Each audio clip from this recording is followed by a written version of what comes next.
हमारे चैनल से जुड़ने के लिए यूट्यूब पर नूरी नगरी चैनल को सब्सक्राइब करें, लाइक करें, शेयर करें। अस्सलामुअलैकुम। इस वीडियो में मैं आपको औरतों की नमाज तरावी का मुकम्मल तरीका बताऊंगा कि औरतों को नमाज तरावी की नीयत कैसे करनी है, कितना कुरान पढ़ना है, क्या तरीका है, अगर उनको कुरान याद ना हो तो वो क्या पढ़े, ये सब मैं आपको बताऊंगा। लेकिन पहले आप इस वीडियो को लाइक कर दें। अगर आप इस वीडियो को लाइक करेंगे तो ये वीडियो दूसरों तक भी पहुंच जाएगी जिनको नमाज तरावी का तरीका नहीं आता, और ये वीडियो देख के उनको भी नमाज तरावी का तरीका पता चल जाएगा। इसलिए आप इस वीडियो को लाइक जरूर करें। ये एक नेकी का काम हो जाएगा और अल्लाह पाक आपको इस नेकी का अजर जरूर देंगे। और अगर आप इस चैनल पे न्यू है तो ये जो लाल रंग का बटन है आप इसके ऊपर क्लिक करके हमारे चैनल को सब्सक्राइब कर दें, और ये जो साथ घंटी का बटन है आप इसे दबाना ना भूलें। अगर आप इस घंटी के बटन को दबाना भूल गए तो आप इस तरह के वीडियो से महरूम हो जाएंगे, इसलिए आप इस घंटी के बटन को भी जरूर दबाएं। तो औरतों की नमाज तरावी का तरीका ये है, वो पहले इशा के फर्ज पढ़े और उसके बाद सुन्नत और नफिल पढ़ ले, और अगर वो चाहे तो वितर भी पहले पढ़ ले या आखिर में तरावी के बाद पढ़ना चाहे तब भी पढ़ सकती हैं, इसका कोई मसला नहीं है।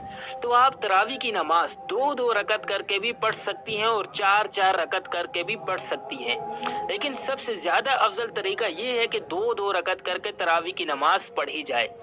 तो अब आपने सबसे पहले तरावी की नीयत करनी है।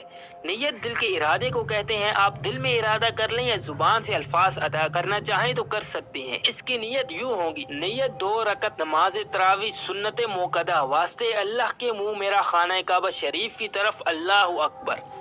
अब आपने अल्लाह अकबर कह के नमाज तरावी शुरू कर देनी है, और जो 4 रकत पढ़ना चाहती हैं तो वो 2 के बजाय 4 रकत की नीयत करें। नीयत करने के बाद अब सना पढ़नी है, उसके बाद सूरह फातिहा, और सूरह फातिहा के बाद जो सूरत भी आपको याद हो आपने वो पढ़नी है। फिर रुकू, 2 सजदे, बाकी सारा तरीका दूसरी नमाजों की तरह ही है।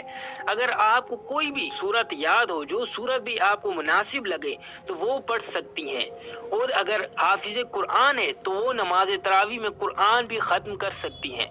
अब जो औरत हाफिज कुरान है, क्या वो दूसरों को भी तरावी की नमाज पढ़ा सकती है?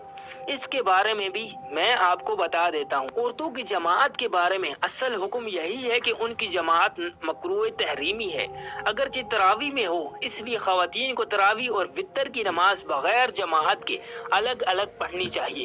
अलबत्ता जो औरत कुरान करीम की हाफिजा हो और तरावी में सुनाए बगैर हिफ्स रखना मुश्किल हो और भूलने का भी कोई अंदेशा हो, तो ऐसी सूरत में औरतों की जमात तरावी में हाफिजा औरत को कुरान करीम सुनाने की कोई तस्रीह तो नहीं मिली। लेकिन हजरत मुफ्ती मोहम्मद शफी साहब बगैर ऐलान घर की खवातीन को हाफिजा औरत की कुरान करीम की यादाश्त महफूज रखने की गर्ज से इस शर्त के साथ इजाजत दिया करते थे कि हाफिजा औरत की आवाज घर से बाहर न जाए और तिदाई से परहेज किया जाए। तिदाई से परहेज का मतलब ये है कि उसके अंदर 2 बातों में से कोई बात ना पाई जाए।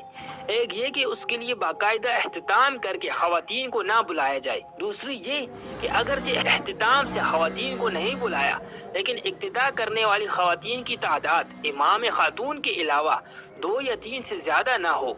हजरत मुफ्ती आजम की इस इजाजत की तायद झेल की तस्रीहात से होती है, बल्कि आखिरी तस्रीह से मालूम होता है कि हाफिजा खातून की अगर सिर्फ एक ही खातून मुक्तदी हो और दोनों बराबर खड़ी हों तो इसमें कुछ कराहत नहीं। बहरहाल जहाँ तक हो सके हाफिजा खवातीन को भी तरावी की जमात से परहेज करना चाहिए, अलबत्ता बावक्त जरूरत शराइत मस्कूरा के साथ मस्कूरा गुंजाइश पर अमल कर सकती है। अगर आपका कुछ सवाल है तो आप इस वीडियो के नीचे कमेंट्स में पूछ सकती हैं।